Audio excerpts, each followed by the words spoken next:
guys, Job here, and welcome to my first album review. Today I'm reviewing Point Number One, the first studio album by one of my favorite bands, Chevelle. They're a hard rock and alternative metal band consisting of Pete Leffler, who is the lead vocalist and lead guitarist, Sam Leffler, who is the drummer, and at the time of this album, and the few albums that came after it, Joe Leffler was the bassist, and they are all brothers. This was a band of brothers, which is a really cool thing.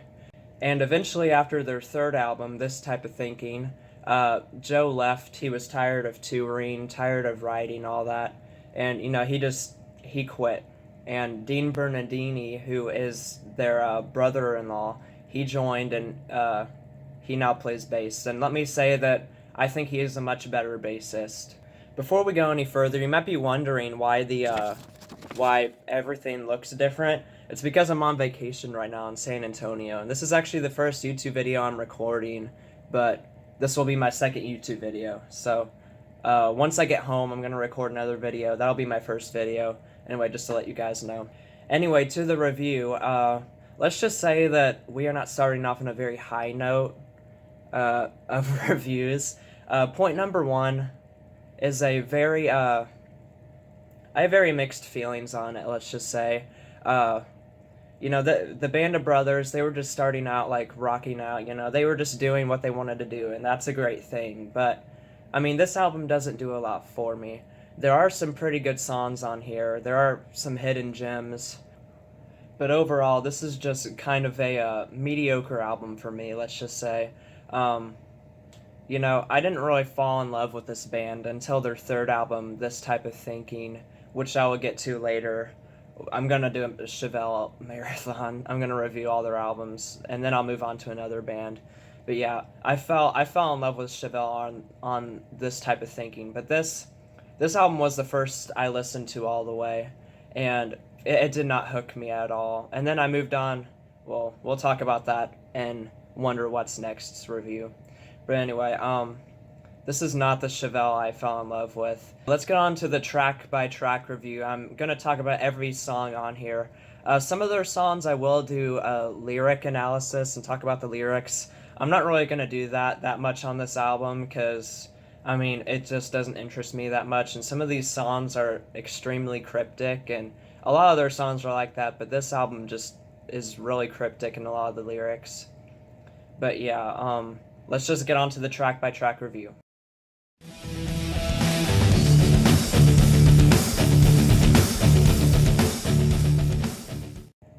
The album starts with Open, which is a 2-minute instrumental track, and I have to admit it's actually a pretty good song.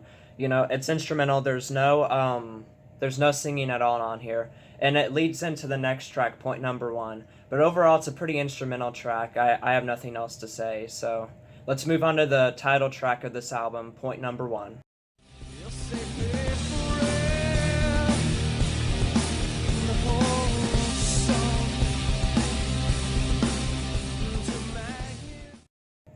Alright, track number 2 is Point Number One. It's 4 minutes and 21 seconds long. I have this written down in case I don't have any of this memorized because I don't listen to this album a lot. But this is actually a really good song. It's one of my favorites on here. You don't really hear people talk about this album a lot, but this is a song that people should talk about a lot. Chevelle early on were very influenced by a band called Tool, if you've ever heard of them. Chevelle are constantly compared to this band. I haven't listened to a lot of their songs. I listened to about five from them, but you can really hear the Tool influence in this song. The first track, Open, leads into this song, and then it gets quiet, and then you hear Pete. He says, "It seems I've gained the world but have nothing." And I think that's a really cool opening line for this album. This is kind of a dark song. I'm not really sure what it's about. I've heard people say that this song is about religion. I'm not really sure. The lyrics on here are kind of cryptic, but there are some interesting lines. Like, he says, this is actually one of my favorite lines. It's kind of silly. It says, "We need healing, aloe plant. Your soothing hands run down my back." I think that's a really funny line. But yeah, overall, point number one is a really good track. It's probably my second favorite on here. And yeah, I recommend it to anybody who hasn't listened to it. Anyway, let's move on to track number three, which is "Prove to You."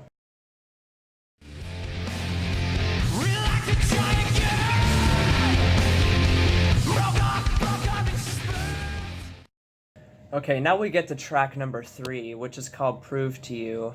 And this is where I start having more mixed feelings.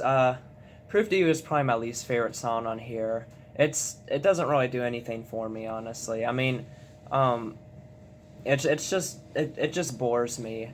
Lyrics are more straightforward. It's just, it says, "I'm gonna prove to you," and that it's a really straightforward, very just kind of monotone almost song. I don't know. Yeah, it's probably my least favorite. It's just an average track for me. I don't really have anything else to say about it. Let's move on to track number four, which is called "Mia." I want to sign conversation around you. I made the face that bugs you. Alright, now we get to "Mia." This is probably my favorite song on here. I love this song. I'd say it slightly beats out point number one. Very slightly. It's not even 2.5 minutes long. It's 2 minutes and 20 seconds long. Exactly 2 minutes shorter than point number one, which is kind of crazy. This is where in the album you hear a little bit more indie rock influence. It's kind of minimal, but yeah. This is a song that I don't know what the lyrics are about, and I haven't really read a lot of lyric analysis about this song. So yeah. All I have to say is that I really love this song, and I recommend you guys to check it out. It's one of the hidden gems on here. Anyway, let's move on to track number five, which is called "Skeptic."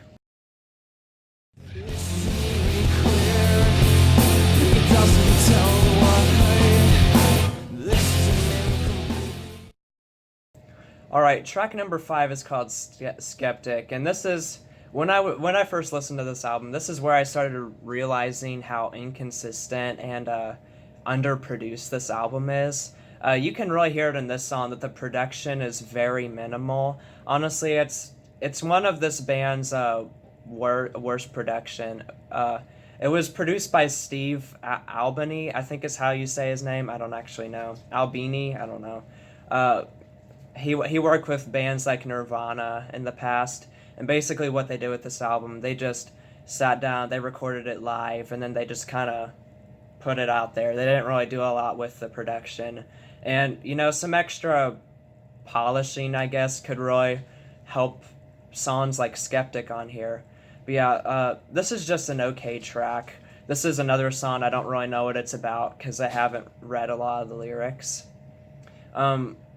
But yeah, I'm not going to say anything more about it. It's just okay. Okay, let's move on to the sixth track on the album, which is called "Anticipation."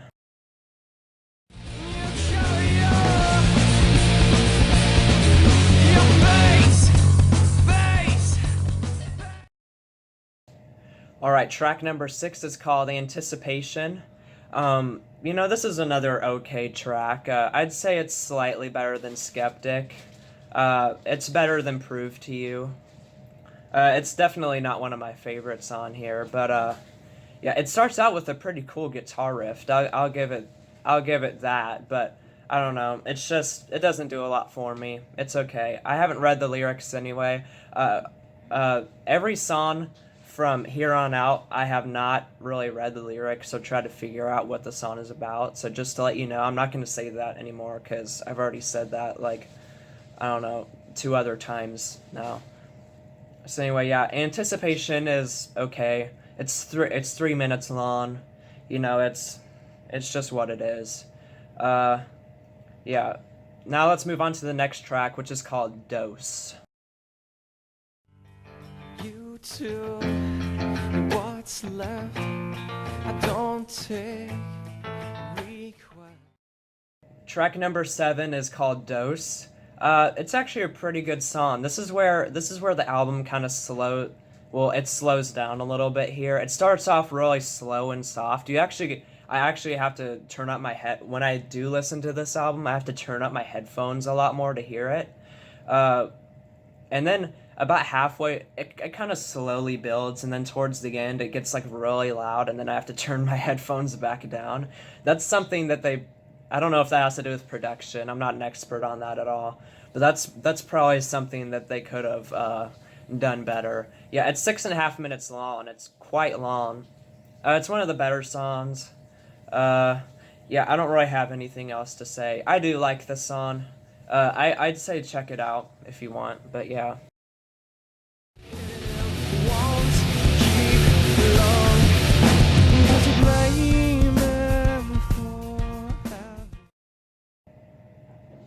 All right, track number 8 is called Lawn. This is where we like kind of go down a little bit more in terms of quality. It's just an okay track. This album is filled with a lot of I don't know if I would call it filler, but I mean Chevelle was just doing what they wanted to do at the time, and you know I'm sure this is what uh, I mean, they put it on the album, so they must have Steve Albany and the band must have thought that this was a good song, so they put it on here. I personally don't really see the degree of quality that much, but some people like this album a lot and like these songs. I personally don't really. I like a few of these songs, but yeah, Lawn is just another. It's just another song. But yeah, let's move on to the next track, which is called Blank Earth.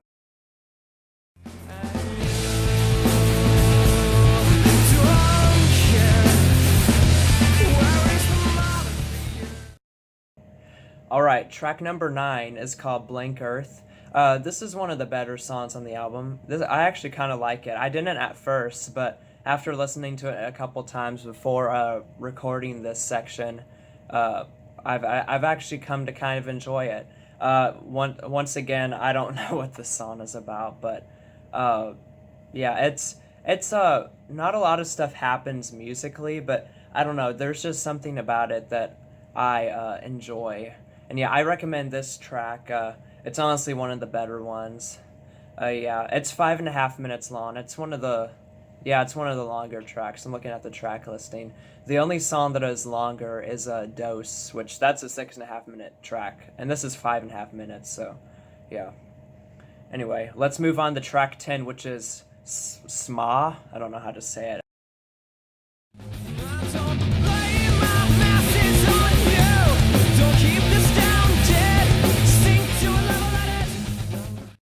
All right, track number 10 is called SMA, I believe. I hope I'm I hope I'm pronouncing that right. Yeah, this is another okay one. It's kind of similar musically to Mia. It's faster paced, like it's longer. It's almost 3 minutes long. Um, yeah, I wouldn't call this song one of my favorites, but it's not a bad track at all. I'd say it's okay, about as good as a lot of the other songs on here. Uh, yeah, you can tell the band was having fun recording this. Uh, like Sam on the drums is just like beating away, and yeah, it's just you could tell they were having a lot of fun recording this. But I don't know, it's not one of my favorites. It's okay for what it is, but yeah, yeah. Let's move on to the last track number 11, which is called Pier.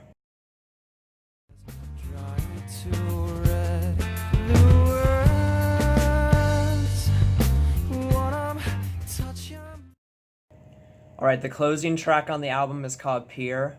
This one starts off slow, like Dose does. It's pretty similar musically to that track, and then like it also slowly builds, but it builds faster than Dose does, because Dose is 2.5 minutes longer than this track is. So, but yeah, this track goes off on a high note. It's one of the better songs on here. I'd say it's probably my third favorite. Point number 1 and Mia are my favorites on here, and this track isn't nearly as good as those two, but I'd still say it's pretty good. I do recommend this song. Uh, I'd say it's kind of a hidden gem. So yeah.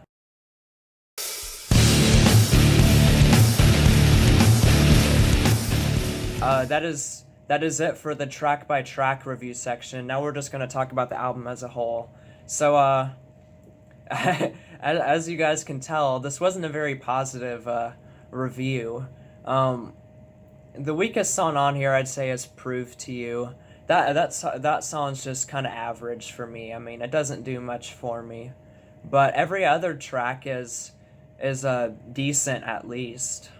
So you might be thinking, if every song on here except "Prove to You" is above average, then I shouldn't give this album an average score. But that is actually not the case. This album is going to get a 5 out of 10, which is average.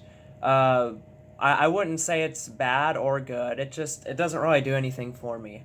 But you might be wondering why I'm giving it a 5 out of 10 if there are some pretty good songs on here, and most of them are at least above average. Well, for one, this album has very minimal production, as I said earlier. They could have done. I know this album came out in 1999, so that's 20 years ago now. But I still think they could have done a little bit better on this. I don't know. It was a debut. It's kind of rough. But yeah, I would give it a 6 out of 10 if the production was better, maybe on a Wonder What's Next level, which is their second album.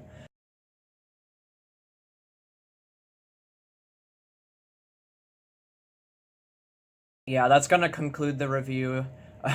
This was not a high note on starting the album reviews. It wasn't a very bad note either, though, since this album is just average to me. But yeah. Anyway, you might be wondering what album I'm going to review next, and I'm on a Chevelle marathon right now, so I'm just going to continue rating all their albums in order. And so that means the next album I will be reviewing is Wonder What's Next, which is their second album. It's the album where they started getting popular and where I'd say that they really improved. So yeah, that's all I'm going to say until the review. I'm not sure when I'm going to record it. I might record it in the hotel or when I get back. I'm not really sure yet. But yeah. Anyway, that concludes this review of point number 1. What did you guys think of this album? Do you like it? Do you dislike it? Are you just like in the middle of the road like I am? Let me know your thoughts in the comments below. I also have I have 3 Instagram accounts, and they are all listed below. And my rate your music account is listed below as well. So you guys can check that out if you want to see my individual thoughts on all the tracks. And I actually this was the first album I fully wrote a review on, so if you want to read that. But yeah, that concludes this review, and I will see you guys next video. Goodbye.